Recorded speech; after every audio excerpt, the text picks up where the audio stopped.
उमरिया से खबर दिखाते हैं, जहां वन विभाग के डीएफओ के खिलाफ नगर पालिका के पार्षदों ने सीधे कलेक्टर उमरिया को लिखित शिकायत सौंपा है। मामला शासकीय भूमि पर कथित अवैध कब्जे से जुड़ा है, जो डीएफओ कार्यालय और आवासीय भवन के सामने का बताया जाता है। पार्षदों का आरोप है कि डीएफओ कार्यालय के सामने मुख्य मार्ग के किनारे स्थित सार्वजनिक उपयोग की शासकीय भूमि पर नियमों को दरकिनार कर बाउंड्री का निर्माण कराया गया और इसके लिए कोई अनुमति भी नहीं ली गई। पार्षदों का कहना है कि जब कोई आम नागरिक शासकीय जमीन पर छोटा सा अतिक्रमण करता है तो प्रशासन तत्काल कार्रवाई कर देती है, लेकिन जब मामला बड़े अधिकारी से जुड़ जाता है तो नियमों को नजरअंदाज कर दिया जाता है। इसी दोहरे मापदंड को लेकर अब प्रशासन की कार्यप्रणाली पर गंभीर सवाल खड़े हो रहे हैं। मामले की गंभीरता को देखते हुए कलेक्टर उमरिया ने पूरे प्रकरण की निष्पक्ष जांच के आदेश दे दिए हैं और नगर पालिका सीएमओ को निर्देशित किया गया है कि यदि जांच में अवैध कब्जा पाया जाता है तो नियमानुसार कार्रवाई की जाए। अब सबकी निगाहें इस कार्रवाई पर टिकी।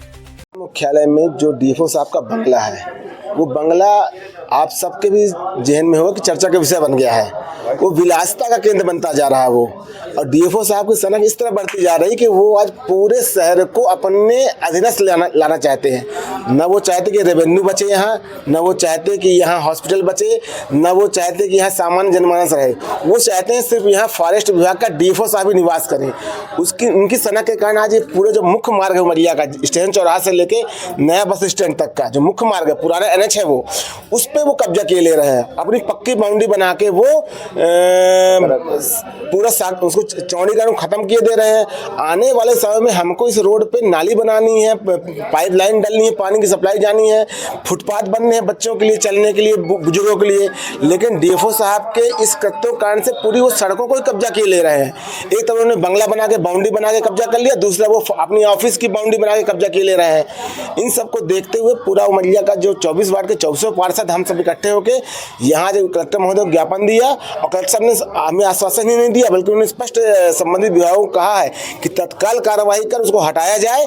यह शहर आम जनमानस के लिए, किसी सनक के लिए नहीं है कि कोई सनक जाए और उस अपने शहर को बेतरतीब विकास करना शुरू कर दे। हम इस शहर के लिए हम सब लोग आज एक होके डीएफओ साहब के इन कार्यों के विरोध में हम सब यहाँ आए थे। हम उमरिया नगर के सभी पार्षदगण, सभी दलों के लोग इकट्ठा होकर नगर की एक गंभीर समस्या पर कलेक्टर साहब का ध्यान दिलाने आए हैं कि वन विभाग द्वारा अपने बंगले, अधिकारियों के बंगले और कार्यालय की जो बाउंड्रियां हैं, वो 50 साल पुरानी जो बाउंड्री थी उससे 20 फुट 30 फुट बढ़ाकर पुलियों पर कब्जा, रोड पर कब्जा जैसी स्थिति बनाते हुए सक्रिय किया जा रहा है। यह शहर जिला मुख्यालय है, आबादी बढ़नी है, यातायात का दबाव बढ़ना है, एक्सीडेंट जोन है। इस पर ध्यान न देते हुए एक अजीब सी स्थिति एक विभाग के द्वारा बनाई गई है। तो यह उमरिया नगर के हितों के खिलाफ बात थी। जहां शासन के पैसे का दुरुपयोग है, वहां दूसरी ओर विभाग को जिन मूल मुद्दों पर ध्यान देना चाहिए, जैसे सामान्य वन मंडल में बाघ मर रहे हैं, रेत की चोरियां हो रही हैं, लकड़ी की कटाई हो रही है, अपने मूल कामों पर ध्यान न देते हुए विलासितापूर्ण अपने बंगले, कार्यालय, इनकी बाउंड्रियां, इन पर पुट्टी, ये धन शासन के धन का अपव्यय है। इस पर रोक लगाएं। और हमने कलेक्टर साहब से निवेदन किया कि सभी संबंधित विभाग मिलकर यह तय करें कि पूर्व में जहां बाउंड्री स्थित थी वहां पर जाए और इस शहर के सड़कों को चौड़ा किया जाए। चौड़ा न हो सके तो कम से कम जहां पर स्थित है कम से कम वहां पर रहें। यही सब हम मांग लेके हम सभी पार्षद साथी यहाँ इकट्ठे हुए। कलेक्टर साहब ने तो गंभीरता से लेते हुए आश्वासन दिया है कि शीघ्र इस पर रोक लगाई जाएगी और संबंधित विभागों को तत्काल निर्देश भी जारी हुए हैं कि इसको रोका जाए और संयुक्त रूप से निरीक्षण कर आगे की कार्रवाई सुनिश्चित करेंगे। अगर इसके बाद भी कार्रवाई नहीं तो ये उमरिया हम सबका घर है।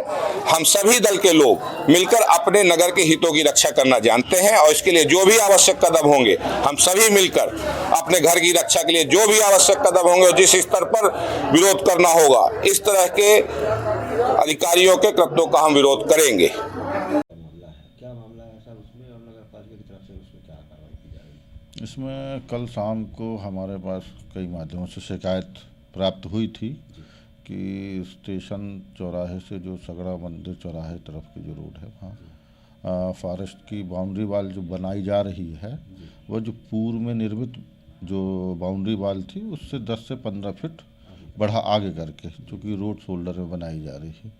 इस संबंध में फिर हमने लोक निर्माण विभाग के जो SDO हैं मैडम, उनको कॉल किया। फिर मौके पे भी हम लोग गए थे, देखा। उस समय का लगभग शाम का समय था, पर वो जो पिलर के लिए उन्होंने गड्ढे और कुछ स्ट्रक्चर खड़े कर लिए थे। उसके बाद हमारे परिषद के सम्मानीय कई सदस्यों के भी कॉल आए इस संबंध में, और लोगों ने उसमें आपत्ति भी की, रोष व्यक्त किया कि कभी नगरीय जो विकास योजनाएं हैं वो भी भविष्य में कभी चौड़ीकरण या अन्य कोई कार्य जो होते हैं उसमें ज़रूर दिक्कत आएगी। इसके लिए आज हमारे परिषद के सभी सम्मानीय सदस्यों ने माननीय कलेक्टर महोदय को भी एक ज्ञापन अपनी ओर से दिया है, और नगर पालिका की तरफ से भी एक पत्र हमारे तरफ से जारी किया गया है कि जो भी बाउंड्री वाल जो भी निर्माण है उनको अपनी सीमा जो पूर्व से बनी हुई है उसी सीमा में करें। सर, ऐसी स्थितियों में नगर पालिका से भी तो परमिशन लेने की ज़रूरत पड़ती होगी, चाहे वो फॉरेस्ट हो या कोई भी विभाग हो। ये बात ज़रूर है कि नगरीय निकाय से उसकी परमिशन होना चाहिए, पर बाउंड्री वाल की जनरली लोग लेते नहीं, पर होनी चाहिए इसमें।